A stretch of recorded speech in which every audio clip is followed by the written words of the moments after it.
सुशांत सिंह राजपूत मौत मामले में रिया चक्रवर्ती से नारकोटिक्स विभाग पूछताछ कर रहा है।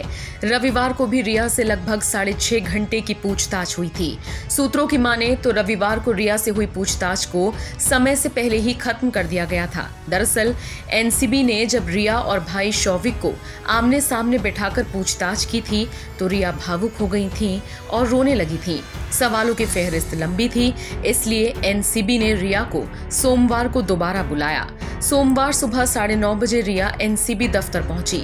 यहां पर एनसीबी अफसर समीर वानखेड़े रिया के सामने तीखे सवाल रख रहे हैं। कई राउंड में रिया से सवाल जवाब हो रहे हैं। पहले राउंड में रिया का सामना सैमुअल मिरांडा से हो रहा है। दरअसल सैमुअल का नाम ड्रग के लेन देन में सामने आया था। सैमुअल ने एनसीबी को बताया था कि उसने रिया और शौविक के जानने वाले ड्रग पेडलर के कहने पर ही ड्रग खरीदा था। दूसरे राउंड में रिया का सामना दीपेश सावंत से होगा। दीपेश सुशांत के हाउस स्टाफ सदस्यों में से एक था।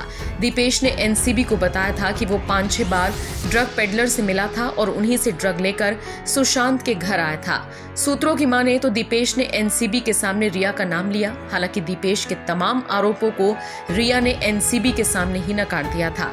एनसीबी रिया को शौविक चक्रवर्ती के सामने बैठाकर भी पूछताछ करेगी। दरअसल शौविक के कई ड्रग पेडलर से संपर्क होने की जानकारी व्हाट्सएप चैट में सामने आई है। आपको बता दें, रविवार को भी एनसीबी ने रिया और शौविक को आमने सामने बैठाकर पूछताछ की थी। इस दौरान रिया भाई को सामने देख भावुक हो गई थी और रोने लगी थी। रिया को देख शौविक भी इमोशनल हो गए थे।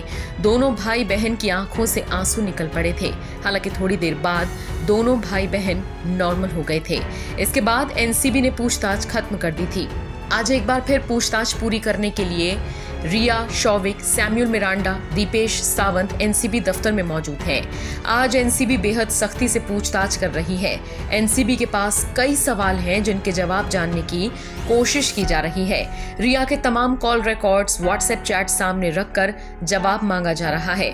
खबरें हैं, अगर इनमें से कोई भी जांच में सहयोग नहीं करता है या फिर जवाब देने में आनाकानी करता है तो उसको तुरंत गिरफ्तार किया जा सकता है। रिया अगर उन आरोपों पर अपना कबूलनामा नहीं करती हैं जिनके सबूत सामने आए हैं तो उन्हें भी गिरफ्तार किया जा सकता है। बता दें, रिया और शौविक की व्हाट्सएप चैट के आधार पर इन सभी से सवाल हो रहे हैं। अगले 24 घंटे में रिया की गिरफ्तारी तय मानी जा रही है। सूत्रों की माने तो रविवार हुई पूछताछ में रिया ने कबूल किया है कि 17 मार्च को सैमुअल जैद के पास ड्रग्स लेने के लिए गया था और इसकी जानकारी रिया को थी। रिया ने बताया कि वो और शौविक जैद से ड्रग्स को लेकर कोऑर्डिनेट कर रहे थे। जाहिर है, रिया का खुलासा उनके सिर पर गिरफ्तारी की तलवार लटका रहा है। आपको ये भी बता दें, शौविक और सैमुअल मिरांडा का आज मुंबई के जेजे अस्पताल में दोबारा से मेडिकल टेस्ट हुआ। मेडिकल टेस्ट के बाद शौविक और सैमुअल को एनसीबी दफ्तर लाया गया था। ये दोनों 9 सितंबर तक एनसीबी की रिमांड पर हैं। Bureau report E24।